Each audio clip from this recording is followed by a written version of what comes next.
A million reasons why grandmothers wore aprons, and almost nobody remembers why today. What Grandma's apron says about real love is a forgotten tradition worth remembering. Every grandma's apron had great stories and pockets full of secrets. I thought my grandma wore an apron because she was kind of, old fashioned.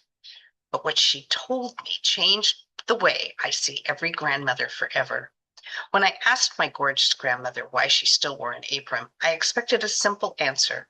Instead, she handed me a piece of family history I never saw coming. It isn't really a story about a single apron. It's about the love for family that gorgeous grandmas can still wear every single day, held together by secrets. Our title today, My Gorgeous Grandma's Apron Secrets. Welcome to Dream Builders Diaries, building dreams one story at a time. And I'm Jeannie Craft. And here at Dream Builders Diaries, we dive deep into the personal stories of entrepreneurs and artists and innovators and everyday visionaries just like you. We believe that every dream starts with a story worth telling. And by sharing these stories, we aim to empower you to create your own dream and the story behind it. But before we get started, grab a paper and a pencil if you don't already have one. Inspiration, ideas, and dreams come and go very quickly. Jot yours down. Don't let yours get away. Why did gorgeous grandmas always wear aprons? The hidden secrets of Grandma's apron will be revealed, and as a granddaughter, I thought my grandma's apron was just an old habit. Then she told me secrets stitched into every pocket. The apron secrets carry lessons most families have forgotten. Don't know about many of you, but many a gorgeous grandma wore an apron. I had an opportunity to ask mine about why she wore an apron before she passed. She told me these things about apron wearing that honestly I didn't know. She started out by telling me, today, I don't think most kids today know what an apron is. The principal use of a mom's or a grandma's apron was to protect the dress underneath because she only had a few.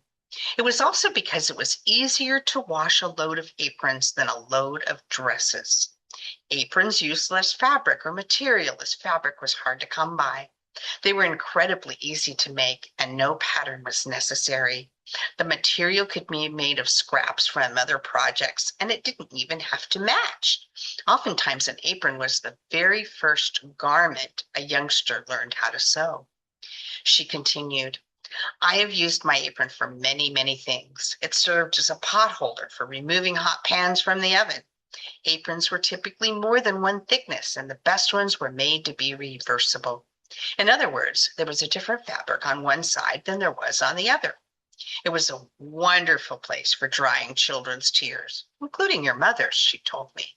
And on occasion, it was even used for cleaning out dirty ears, drying blood from skinned knees, or even carrying wet laundry. From the chicken coop, the apron was used for carrying eggs, fussy chicks, and sometimes half-hatched chickens to be finished in the warming oven. I could carry feed or the chickens and many other animals in the farm in that apron. When family or company came, those aprons were ideal for hiding places for shy kids. I can remember your mother hiding behind my apron when she met her cousins from California. They didn't come to Colorado often, but when my aunt and uncle brought their fancy car and three kids, two boys and a girl, it was a bit scary at first. And then they almost instantly became inseparable. As they drove away at the end of our family time together, again, my apron was used as a form of comfort. And as the weather was getting cold, ladies would wrap an apron around her arms to brace the cold and the wind. The apron was always clean and it was worn outside when someone might see, especially for shopping or going to help at a church function, anywhere the public may have seen them. Those big old aprons wiped many a perspiring brow, bent over the hot wood stove, watching potatoes boil or waiting for a pie to bake. The large aprons were perfect to bring chips and kindling wood into the kitchen for the wood-burning stove. And after an apron was thoroughly used as an apron, it became a rag. And after it became a rag, it became a window cloth. And after that, it became a mop. Eventually, it was torn into shreds to be used as candle wicks or tossed into the stove to become kindling for a fire. Not a thread was wasted. No, she said, not like today. From the garden, it carried all sorts of vegetables. Vegetables for an entire soup could be carried in one apron. After the peas had been shelled and it carried out the hulls. After the corn had been husked, the silks and husks were carried out to the compost heap. In the fall, the apron was used to bring in apples that had fallen from the trees. In the spring, the apron was used to carry new potato sprouts out to the garden to be planted. In the winter, the apron was used to carry pine cones and popcorn and cranberry garland out to the big tree to feed the animals until the whispers of spring came along.